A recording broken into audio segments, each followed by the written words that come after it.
Hi, today I'm here with a walkthrough of the Hermes t-shirt with Clou de Selle detail, which is part of the men's spring-summer 2025 collection. So here's the t-shirt, and it's 100% cotton, and it is a little bit thicker, as you can hopefully see here. So it's not like the thin, typical Hermes t-shirts, but it's actually a thicker t-shirt, great for this transitional spring weather.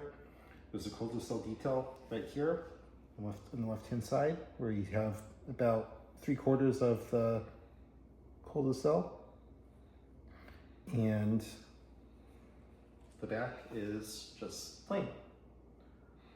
So I got this because of the transitional weather that we're having right now, and I look forward to wearing it. As it's 100% cotton, easy to take care of. Put it in the laundry bag and wash it.